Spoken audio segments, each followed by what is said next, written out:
Huwag niyo pong kalimutan mag-subscribe sa aking channel at i-click po ang notification bell para lagi po kayong updated sa aking mga bagong upload na tiyak na ating kakikiligan. Nasalubong niya si Ram sa mismong malapit sa entrada ng restaurant. Humunto siya sa pagtakbo. Tumaas baba ang dibdib sa paghingal habang sinusuro ito ng tingin. His hair was longer. The tips curled around his collarbone. But he had shaved, looking less formidable. He had turned a shade darker. Marahil ay ilang araw itong nagtagal sa dagat. Kupas at lumang maong pa rin ang suot nito at abuhing polo shirt na niluma na ng panahon. Nakasapatos ito ng guma, nakaangat pa yata ang swelas. Mumurahin lahat ang nasa katawan nito, subalit mahusay nitong dinala ang damit. And despite all that, he was devastatingly gorgeous. No fisherman could look better. But would his appearance enough to satisfy her grandfather? Wouldn't her grandfather criticize him to no end because he was poor? Na inulit na naman niya ang kasaysayan ng ama't ina? He was an eccentric old man. Old-fashioned in so many ways. This was the 21st century pero ang lulo niya ay tila nakulong sa isang time warp where marriages were arranged, where people had to dress for dinners, kahit sa sariling pamamahay. But this man was a Devier. That was all that matters. Hi, he greeted warmly, a smile on his face. What took you so long? Her heart took a misbeat. He might not be Brad Pitt, handsome, but the smile on his face could slay sea dragons. Kung mayroon mang ganoon, from a half mile. Akala ko'y madadapa ka sa pagtakbo mo. Ganoon mo ako pinananabikan? He teased. Her smile widened. I'm in trouble. Katatawag lang ni Lolo. Gusto kanyang makita.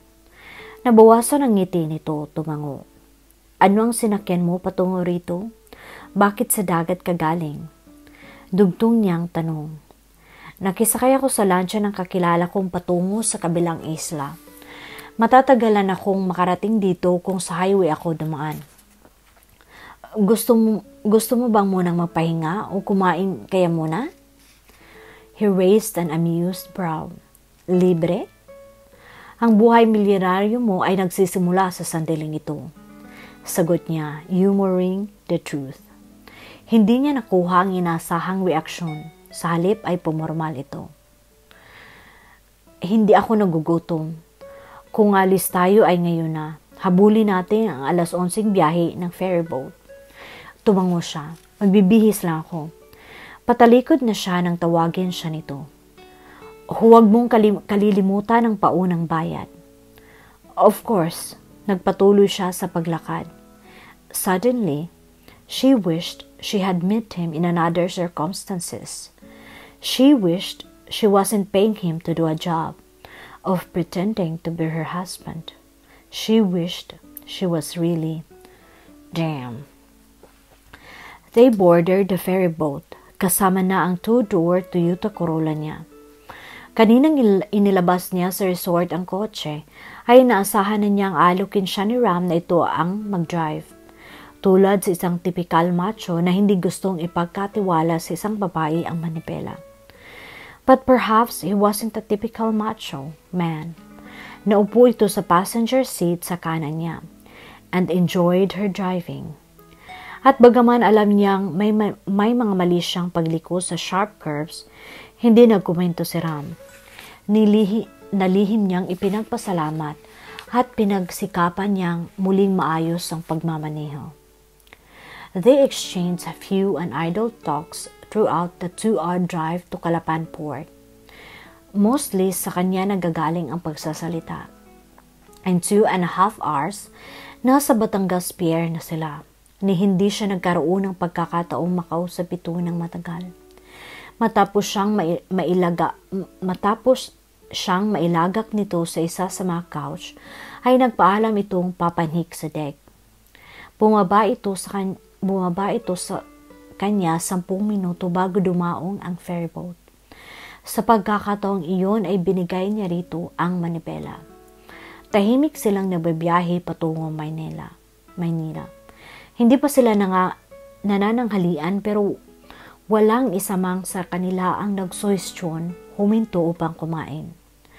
Subalit iniliko ni Ram ang kotse pagdating sa Mega Mall at ipinarada iyon sa isa sa mga parking space. Joanna sighed. Salamat naman, she murmured sarcastically as she went out of her car. I'm starving at 3:30 na. Tara sa Seattle Best. Mauna ka na roon, sagot ni Ram habang sinususian ang sasakyan. May bibilhin lang ako sa mall.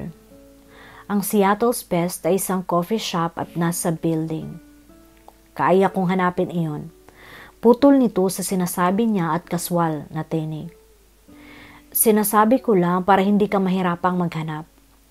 Humikot ito sa bahagi niya, smiled at her, isang nakakalokong ngiti. Hinawakan nito ang baba niya at itinaas. Mangingisda ako pero hindi nangangahulugang hindi pa ako nakarating dito. At nakapag-aral din naman ako, Joanna. Marunong akong bumasa. At kaya kong magtanong kung hindi ko man makita ang lugar. Hindi ganoon ang ibig kong sabihin. Tinabig niya ang kamay nito, tumalikod at sa nagmamadaling hakbang ay lumabas ng parking lot. He was just a man, and she had 2 or 3 short relationships before.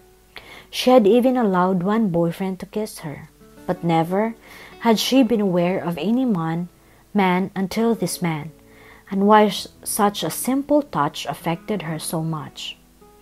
Was it because he had kissed her?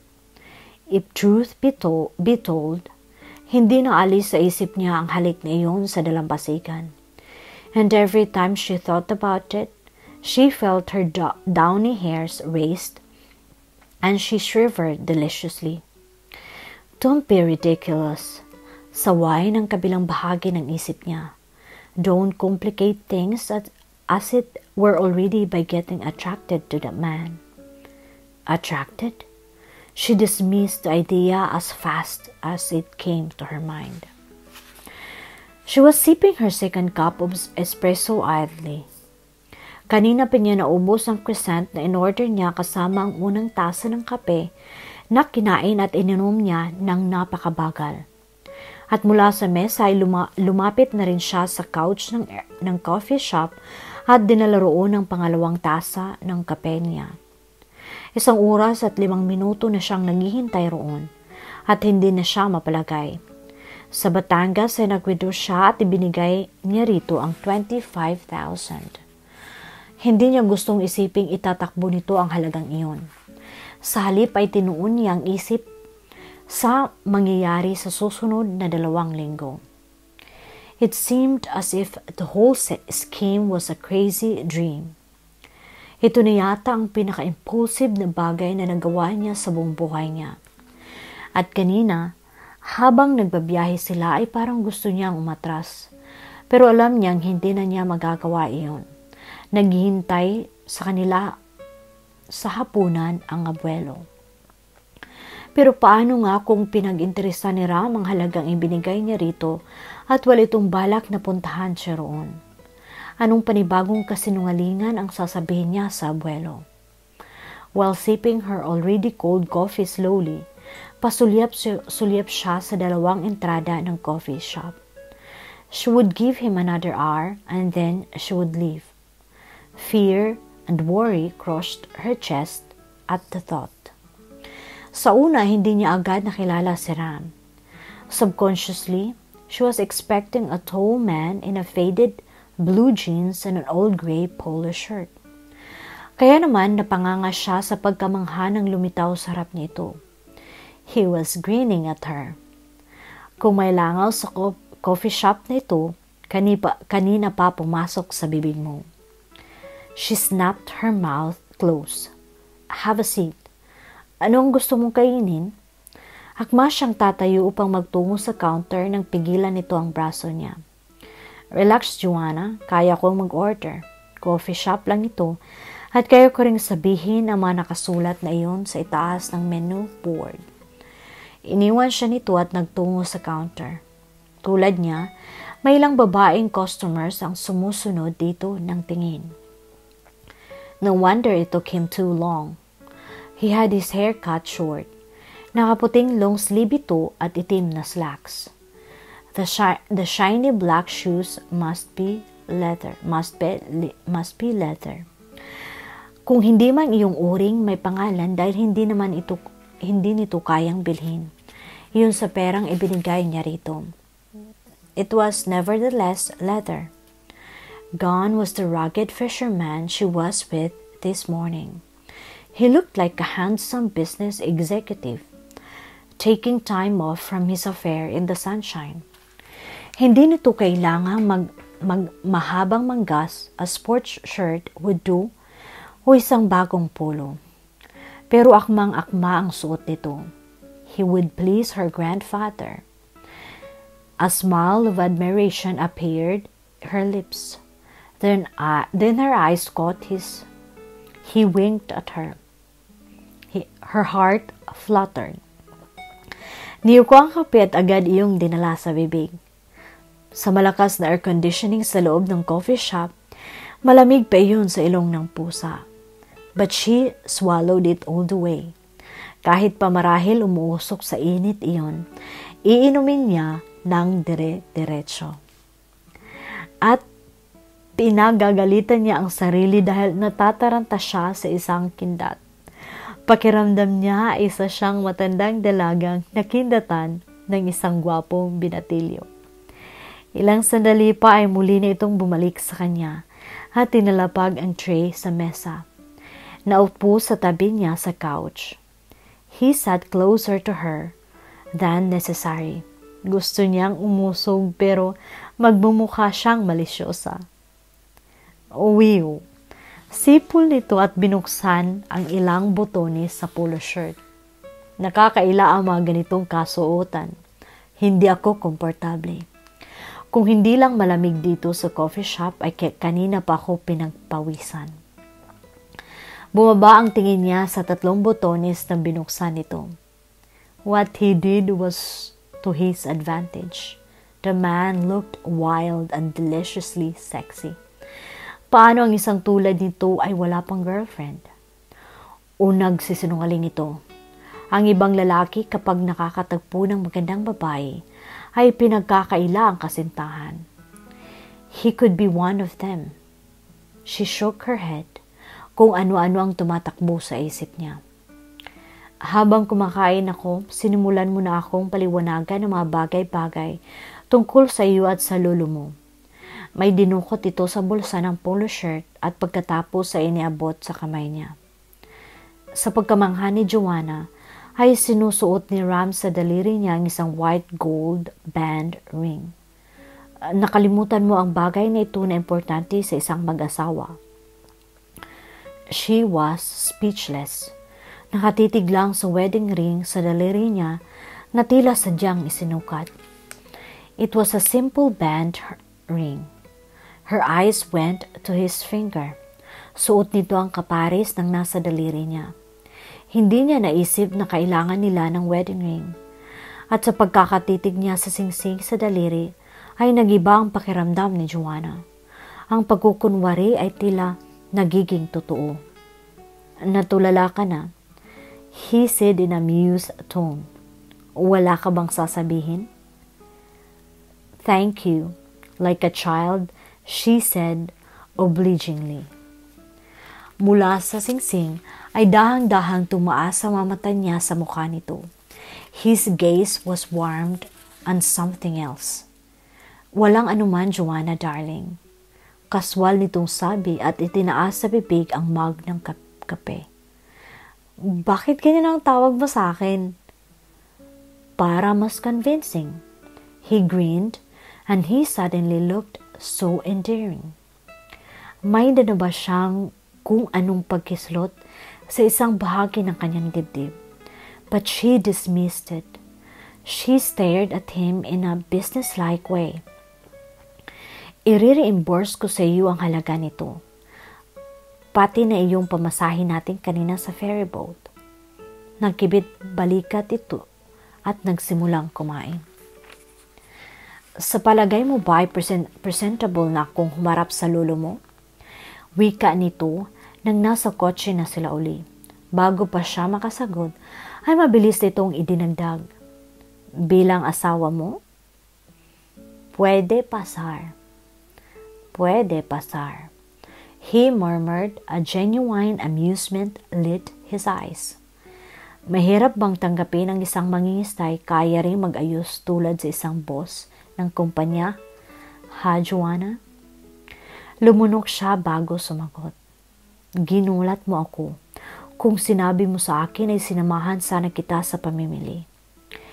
Sinabi nito sa kanya na may iba pang gamit itong binili at inilagay nito sa trunk ng kotse bago siya pinuntahan sa coffee shop.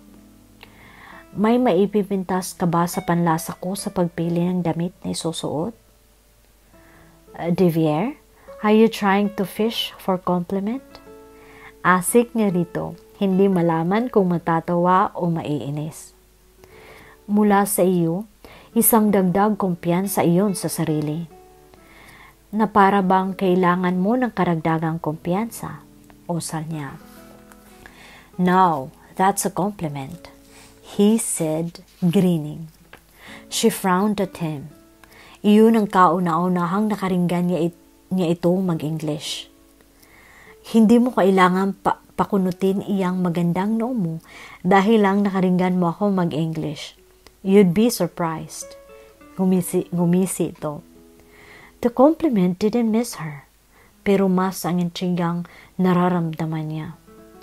Glancing at his dark profile, she again wondered about his private life. Kung hindi nito sinabing hindi ito komportable sa long-sleeve polo shirt kanina, ay magdududa na siya. O inunahan na siya nito para pawiin ang pagdududang iyon. Had she hired a simple man or was he somebody else? May kaunting kabang bumangon sa dibdib niya. Humalo ang kaba sa antisipasyon sa pagharap nila ng abuelo. Nakapag-aral ako, Joanna. Matabang nitong sabi nang manatili siyang hindi kumikibo at nakalingon pa rin dito. Isa pa, mas gusto mo akong ipresenta sa lolo mo na nakaporma kaysa sa suot ko kanina, di ba? Of course, hindi naman mapanghamak sa kapwa si lolo. Depensa niya sa abuelo. Pero ayokong pagdudahan niya ang uri ng iyong pagkatao. After all, wala akong alam tungkol sa iyo. Nilingon niya ito. What exactly do you do? I'm a fisherman. Iyon ang totoo. May sarili akong bangkang ginagamit sa pangingista ko. Muli ang paggitaw ng anyo nito sa sariling bangka habang naghahagis ng lambat sa laot at mananatili roon ng mahabang sandali hanggang sa tantiyan nito ay may laman na ang lambat. At kung marahil huli ay babalik na sa baybayin. Ipagbibili sa mga nanghihintay na tendera sa palengke. Iyon ay kung may huli. Kung wala, pang-ulam lang ang uwi ng isang mangingista karaniwan na. She should know, sa tabing dagat siya lumaki at nagkaisip. She sighed. Sana ay huwag hamakin ng lolo niya ang pagkatao ni Ram, tulad ng ginawa nito sa ama niya. Natitiyak niyang hindi ang uri ni Ram ang paglalampasin, ang ganoong panghahamak sa pagkatao nito. Ang tanging alas na hawak niya upang maging madali ang lahat ng pangkukunwari ay ang katotohanang isa itong Devier. There were times that she felt like cursing the name. Makalipas ang kulang 2 oras ay pumapasok na sila sa malawak na lupaing kinatitirikan ng villa. Binabagtas nila ang isang mahabang daan na nalilinyahan ng naglalakihang puno ng akasya sa magkabila. Lalong tumindi ang pag-aalala ni Joanna habang papalipit sila. Naroon ang agam-agam kung magtatagumpay ang ginagawa niyang ito. Para kung mahalata ng lolo niya ang paano kung mahalata ng lolo niya ang mapagkukunwari. More than ever, ngayon siya nagsisisi sa padalos-dalos niyang salita at gawa. Sana ay tinanggap na lang niya si Julio. Matatandang puno. Ram cut into her thoughts. Bibihira na tayo ngayong makakita ng mga ganyang uri ng puno maliban sa liblib na probinsya. Walang dahilan upang ipaputol ni Lolo ang mga punong iyan. Mula ba nang mamatay ang mga magulang mo'y dumito ka na? Tumango siya. Natuon sa usapan ang kaisipan at nabawasan ng kaba. Bagaman tuwing weekends lang ako umuwi at lahat ng bakasyon dahil nakakapagod din namang magbiyahe mula sa university pauwi rito. I graduated last summer. Tumango-tango si Ram. Iniisip niya kung nararamdaman nito ang kaba niya. Kung ganoon, hindi kayo malapit sa isa't isa ng lolo mo? Isang obligasyon lamang na kinuha kanya mula sa Mindoro. Tama ba ako? Patuloy nito. Gusto kong isiping ganoon nga, pero sa kaunting panahong pagsasama namin ni Lolo, natuklasan kong hindi hadlang ang mahabang panahon, hindi kami nagkasama. Nararamdaman kong mahal niya ako. Ipinakikita niya iyon sa sariling paraan niya. And my grandfather's dear to me. I love him too. May emosyong sabi niya. At ang ginagawa nating ito ang patunay na mahal mo ang lolo mo? He said sarcastically. Naniningkit ang mga matang nilingon niya ito. You have no right to judge me, Devier. I'm doing this in desperation. At binabayaran kita hindi para husgahan ang pagkatao ko at ang tunay kong damdamin sa lolo ko. Ikalma mo ang sarili mo, Joanna. Wika nito. Nag-uusap lang tayo. Inaalam ko sa sarili kong paraan kung ano itong sinang-ayunan kong trabaho sa iyo. Muli niyang isinandal ang sarili sa sandalan ng kotse. Inhaled and exhaled her tensions. Nagbago rin marahil ang lulo mula nang makulong sa silyang degulong na iyon. She said defensively, He is less formidable now than I remembered him many years ago. Bihirang tao ang dagling nagbabago dahil lang nagkasakit. Matabang nitong sabi. Naisip siguro niyang nag-iisa ka na lang niyang malapit na kamag-anak. Nasindak siya. He added the last two words as an afterthought. Kumunot ang noo niya. Nasindak? Ano ang ibig mong sabihin? Natuluyang mawawala ang lahi niya sa iyo. At subconsciously, alam kong alam mo iyan. At sa paraan mo, nakikipagtagisan ka sa lulo mo. Ang langkas ng loob mo'y ginatungan ng katotohanan ng isa kang masalaping babae. Bukod sa legal mong mamanahin sa abuelo mo, ay nariyan pa ang salaping minana mo sa iyong ama't ina. Bigla ay pumanhik sa ulo mo ang kalayaan at kayamanan. Manghang napalingon siya rito. Paano mong nalaman ang tungkol sa trust fund ng mga magulang ko sa akin? Nagkibit lang ito ng mga balikat. Si Ninong Berting. She almost screamed. Hindi ako makapaniwalang nagkwento sa iyo si Ninong Berting. Isa kang estrangherong hindi sinasadyang napadpad sa baybayin namin. Bakit hindi? Isang nanunuyang ngiti ang ibinigay nito sa kanya. Hindi ba't ikaw man ay nagtiwala rin sa akin? He was right. She trusted him. All because she relied on her own good judgment. You are a Devier. In a way, a relative. Don't give me that bullshit, Joanna. You don't know anything about me from Adam. She gasped at the savagery of his tone. Sa kauna-unahang pagkakataon ay nakita niyang nagalit ito. Isa kang apo ng milyonaryo. May sarili kang pera. Paano kung isa akong masamang tao? Sa ginawa mong pagtitiwala ay madali para sa aking itakbo ang bagong kotse mo. O di kaya ay kidnapping ka. I am a good judge of character, Devier. Oh, great, he sneered. Namagitan ng nakakailang nakatahimikan sa kanila hanggang sa matambad sa harap nila ang Villa de Ver, an old Spanish architecture house, o Sal ni Ram, in old voice that eased the tensions between them. At parang haring nakatayo sa gitna ng ikta-iktaryang lupain. Fascinating. Naintindihan ko kung bakit hindi mo gustong pakawalan ang particular na manang iyan. Isa iyang heritage mula sa kanunuan. How sentimental some people can get.